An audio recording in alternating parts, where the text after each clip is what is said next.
श्रीरुद्राष्टकम् नमामि समीशाननिर्वाणरूपं विभुं व्यापकं ब्रह्मवेदस्वरूपं निजं निर्गुणं निर्विकल्पं निरीहं चिदाकाशमाकाशवासं भजेऽहम् निराकारमोङ्कारमूलं तुरीयं गिराज्ञानगोतितमीशं गिरीशं करालं महाकालकालं कृपालं गुणागारसंसारपारं नतोऽहम् तुषाराद्रिसङ्काशगौरं गम्भीरं मनोभूतकोटिप्रभाश्रीशरीरं स्फुरन्मौलिकल्लोलिनी चारुगङ्गा लसद्भालबालेन्दुकण्ठे भुजङ्गा चलत्कुण्डलं भ्रू सुनेत्रं विशालं प्रसन्नाननं नीलकण्ठं दयालं मृगाधीशचर्मां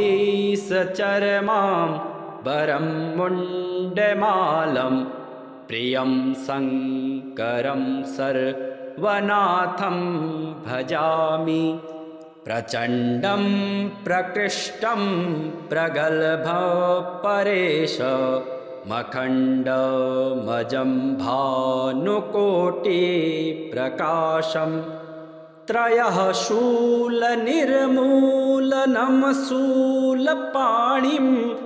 भजेऽहं भवानी पतिं भावगम्यं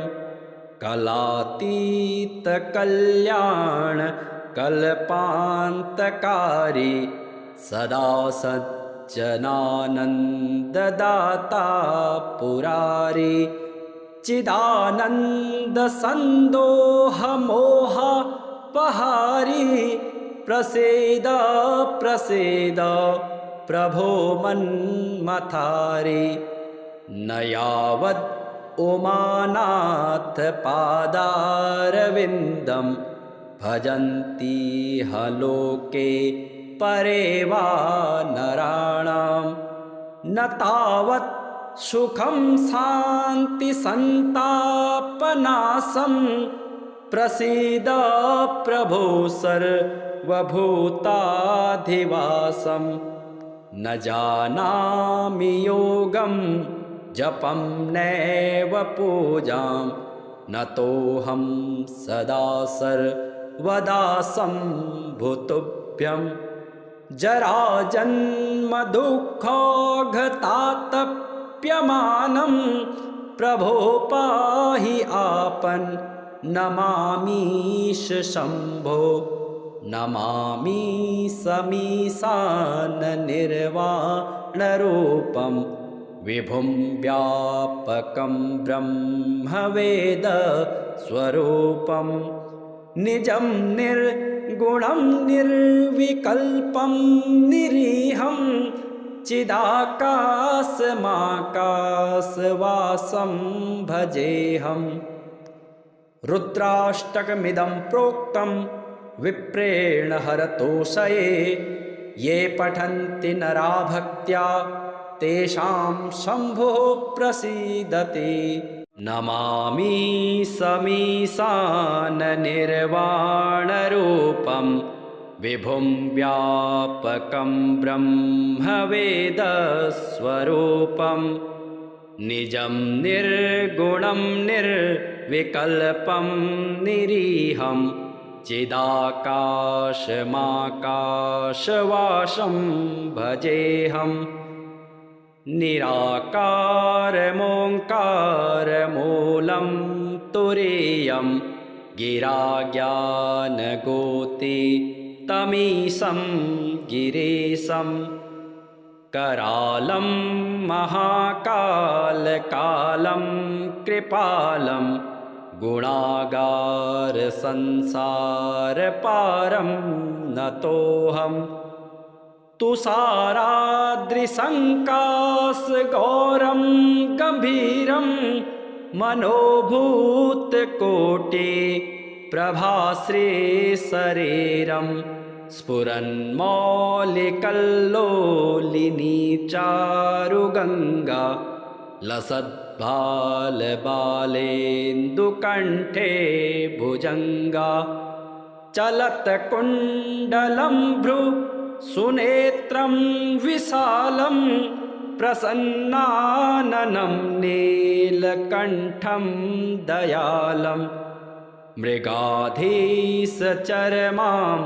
वरं मुण्डमालं प्रियं शङ्करं सर्वनाथं भजामि प्रचण्डं प्रकृष्टं प्रगल्भपरेश मखण्डमजं भानुकोटिप्रकाशं त्रयः शूलनिर्मूलनं शूलपाणिं भजेऽहं भवानी पतिं भावगम्यं कलातीतकल्याणकल्पान्तकारी सदा सज्जनानन्ददाता पुरारी चिदानन्दसन्दोहमोहपहारी प्रसीद प्रसीद प्रभो मन्मथारी न यावद् उमानाथ पादारविन्दं भजन्ति ह लोके परे वा नराणां न तावत् सुखं शान्तिसन्तापनाशं प्रसीद प्रभो सर्वभूताधिवासं न जानामि योगं जपं नैव पूजां नतोऽहं सदा सर्वदा सम्भुतुभ्यं जराजन्मदुःखोऽघतातप्यमानं प्रभो पाहि आपन् नमामीश शम्भो नमामि समीशाननिर्वाणरूपं विभुं व्यापकं ब्रह्मवेदस्वरूपं निजं निर्गुणं निर्विकल्पं निरीहं चिदाकाशमाकाशवासं भजेऽहं रुद्राष्टकमिदं प्रोक्तं विप्रेण हरतोषये ये पठन्ति नरा भक्त्या तेषां शम्भुः प्रसीदति नमामि समीशाननिर्वाणरूपं विभुं व्यापकं ब्रह्मवेदस्वरूपं निजं निर्गुणं निर्विकल्पं निरीहं चिदाकाशमाकाशवासं भजेऽहं निराकारमोङ्कारमूलं तुरीयं गिराज्ञानगोतितमीशं गिरीशं करालं महाकालकालं कृपालं गुणागार संसार पारं नतोऽहं तुषाराद्रिसङ्कास गौरं गम्भीरं मनोभूतकोटि प्रभाश्री शरीरं स्फुरन्मौलिकल्लोलिनी चारुगङ्गा लसद्बालबालेन्दुकण्ठे भुजङ्गा चलत्कुण्डलं भ्रू सुनेत्रं विशालं प्रसन्नाननं नीलकण्ठं दयालं मृगाधीशचरमां वरं मुण्डमालं प्रियं शङ्करं सर्वनाथं भजामि। प्रचण्डं प्रकृष्टं प्रगल्भपरेश मखण्डमजं भानुकोटिप्रकाशं त्रयः शूलनिर्मूलनं शूलपाणिं भजेऽहं भवानी पतिं भावगम्यं कलातीतकल्याणकल्पान्तकारी सदा सज्जनानन्ददाता पुरारी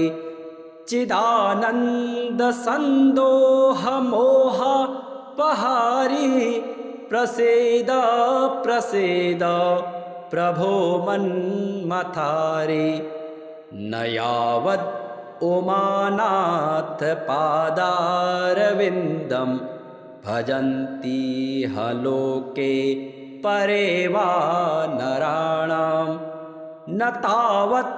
सुखं शान्तिसन्तापनाशं प्रसीद प्रभो सर्वभूताधिवासं न जानामि योगं जपं नैव पूजां नतोऽहं सदा सर्वदा सम्भुतुभ्यं जराजन्मदुःखोऽघतातप्यमानं प्रभो पाहि आपन् नमामीश शम्भो नमामि समीशाननिर्वाणरूपं विभुं व्यापकं ब्रह्मवेदस्वरूपं निजं निर्गुणं निर्विकल्पं निरीहं चिदाकाशमाकाशवासं भजेऽहं। रुद्राष्टकमिदं प्रोक्तं विप्रेण हरतोषये ये पठन्ति नरा भक्त्या तेषां शम्भुः प्रसीदति। नमामि समीशाननिर्वाणरूपं विभुं व्यापकं ब्रह्मवेदस्वरूपं निजं निर्गुणं निर्विकल्पं निरीहं चिदाकाशमाकाशवासं भजेऽहं। निराकारमोङ्कारमूलं तुरीयं गिराज्ञानगोतितमीशं गिरीशं करालं महाकालकालं कृपालं गुणागारसंसारपारं नतोऽहम्। तुषाराद्रिसङ्काशगौरं गम्भीरं मनोभूतकोटिप्रभाश्रीशरीरं स्फुरन्मौलिकल्लोलिनी चारुगङ्गा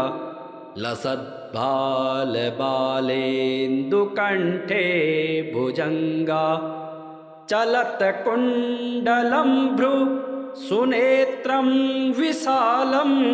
प्रसन्नाननं नीलकण्ठं दयालं मृगाधीशचरमां वरं मुण्डमालं प्रियं शङ्करं सर्वनाथं भजामि। प्रचण्डं प्रकृष्टं प्रगल्भपरेश मखण्डमजं भानुकोटिप्रकाशं त्रयः शूलनिर्मूलनं शूलपाणिं भजेऽहं भवानी पतिं भावगम्यं कलातीतकल्याणकल्पान्तकारी सदा सज्जनानन्ददाता पुरारी चिदानन्दसन्दोहमोहपहारी प्रसीद प्रसीद प्रभो मन्मथारी न यावद् उमानाथ पादारविन्दं भजन्ति ह लोके परे वा नराणां न तावत् सुखं शान्ति सन्तापनाशं प्रसीद प्रभो सर्वभूताधिवासं न जानामि योगं जपं नैव पूजां नतोऽहं सदा सर्वदा सम्भुतुभ्यं जराजन्मदुःखोऽघतातप्यमानं प्रभो पाहि आपन् नमामीश शम्भो नमामि समीशाननिर्वाणरूपं विभुं व्यापकं ब्रह्मवेदस्वरूपं निजं निर्गुणं निर्विकल्पं निरीहं चिदाकाशमाकाशवासं भजेऽहम् रुद्राष्टकमिदं प्रोक्तं विप्रेण हरतोषये ये पठन्ति नरा भक्त्या तेषां शम्भुः प्रसीदति नमामि समीशाननिर्वाणरूपं विभुं व्यापकं ब्रह्मवेदस्वरूपं निजं निर्गुणं निर्विकल्पं निरीहं चिदाकाशमाकाशवासं भजेऽहम् निराकारमोङ्कारमूलं तुरीयं गिराज्ञानगोतितमीशं गिरीशं करालं महाकालकालं कृपालं गुणागारसंसारपारं नतोऽहम् तुषाराद्रिसङ्काशगौरं गम्भीरं मनोभूतकोटिप्रभाश्रीशरीरं स्फुरन्मौलिकल्लोलिनी चारुगङ्गा लसद्बालबालेन्दुकण्ठे भुजङ्गा चलत्कुण्डलं भ्रू सुनेत्रं विशालं प्रसन्नाननं नीलकण्ठं दयालं मृगाधीशचर्मां वरं मुण्डमालं प्रियं शङ्करं सर्वनाथं भजामि प्रचण्डं प्रकृष्टं प्रगल्भपरेश मखण्डमजं भानुकोटिप्रकाशं त्रयः शूलनिर्मूलनं शूलपाणिं भजेऽहं भवानी पतिं भावगम्यं कलातीतकल्याणकल्पान्तकारी सदा सज्जनानन्ददाता पुरारी चिदानन्दसन्दोहमोहपहारी प्रसीद प्रसीद प्रभो मन्मथारी न यावद् उमानाथ पादारविन्दं भजन्ति ह लोके परे वा नराणां न तावत् सुखं शान्ति सन्तापनाशं प्रसीद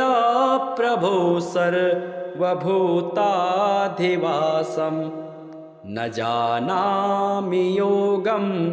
जपं नैव पूजां नतोऽहं सदा सर्वदा सम्भुतुभ्यं जराजन्मदुःखाघातातप्यमानं प्रभो पाहि आपन् नमामीश शम्भो नमामि समीशाननिर्वाणरूपं विभुं व्यापकं ब्रह्मवेदस्वरूपं निजं निर्गुणं निर्विकल्पं निरीहं चिदाकाशमाकाशवासं भजेऽहम् रुद्राष्टकमिदं प्रोक्तं विप्रेण हरतोषये ये पठन्ति नरा भक्त्या तेषां शम्भुः प्रसीदति।